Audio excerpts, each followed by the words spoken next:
Hey everyone, so as promised, I saw Marvel's Ant-Man, and let me tell you, it was actually a good movie. I was quite surprised by it. Now, this movie stars Paul Rudd and Michael Douglas. It is a caper slash heist film slash superhero film. But let's get started with the movie. The positives of this movie are many. For starters, Paul Rudd. Paul Rudd did a really good job in this role. I was quite surprised by him. I shall admit that when he was cast in the role of Ant-Man, I was very skeptical because he's been in so many comedic roles that an action hero? Really? So I was quite surprised that he was really good in this movie. I mean, I'll be honest, he worked really well in this movie. Like, Robert Downey Jr. is to Iron Man, as Chris Evans is to Captain America, as Paul Rudd is to Ant-Man. That's how good I think Paul Rudd was as Ant-Man, and that is just a huge surprise for me. I also want to talk about the shrinking scenes in this movie because obviously he's Ant-Man, so he's small.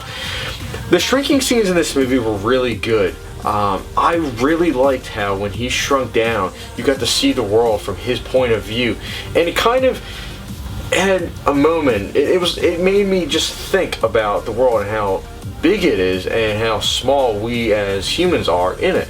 And I really liked that aspect of the movie. I also really enjoyed how this movie didn't have as much action as other Marvel films. Like, you don't need to have a huge scale film to be good. And that's the problem with the latest Marvel films. They think because if you get bigger and bigger, then it's better, and that's not always the truth. Sometimes you can have a small film with a small idea and it can be great.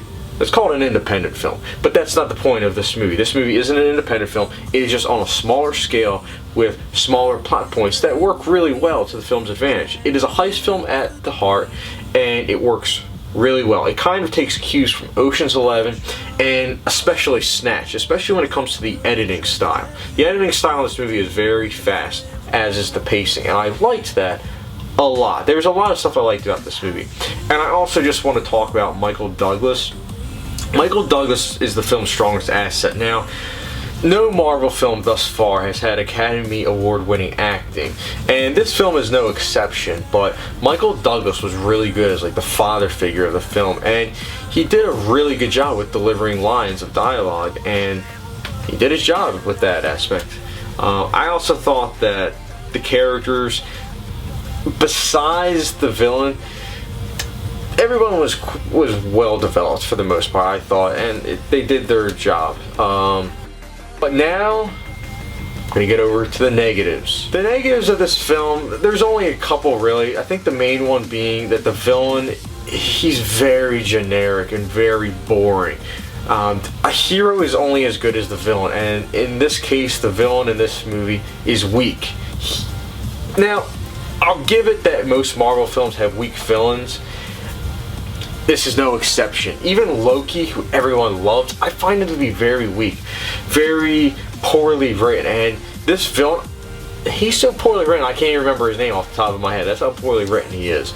I also thought that the first 20 minutes or so was kind of bumpy because the film didn't really know what it wanted to do, but it quickly decided, like, oh, okay, we want to be a heist film. But the first 20 minutes didn't feel like that. It felt like it was trying to do so much in so little time that you as an audience member are kind of like, wait, what is this? And it reminded me of the Guardians of the Galaxy. Not to get off topic, but Guardians of the Galaxy, like, the first 5 minutes of that movie, you're like, did I just walk into The Fault in Our Stars or the Guardians of the Galaxy? And I'm not saying that the first 20 minutes of Ant-Man you felt like it was The Fault in Our Stars, but what I will say is that the first 20 minutes you're like, this doesn't feel like Ant-Man. The other hour or 40 minutes or so, it did kind of feel like an Ant-Man movie, and it did feel like a heist film because that is what this movie is, and that is what I liked about it. It's a smaller scale film with smaller action, and it was more about the dialogue, which Marvel films should focus on more instead of big scale action, and this movie, as I said before, does it well. And now for the rating, I would give this movie a 4 out of 5 star rating, or for those who like a letter grade, a B minus. I'd say see it in theaters, but if you haven't seen Mad Max Fury Road yet, I'd say see that first because that is the best movie of the summer thus far. But this is a worthy addition to the summer of 2015, and it's kind of on par with Jurassic World, which I also thought was a good movie. But If you like this video, hit the subscribe button, and I will try and review Paper Towns or possibly even Southpaw. I probably will not be seeing Pixels in theaters for those of you that were curious, but I will try and review it sometime along the line. But have a great rest of your day, everyone.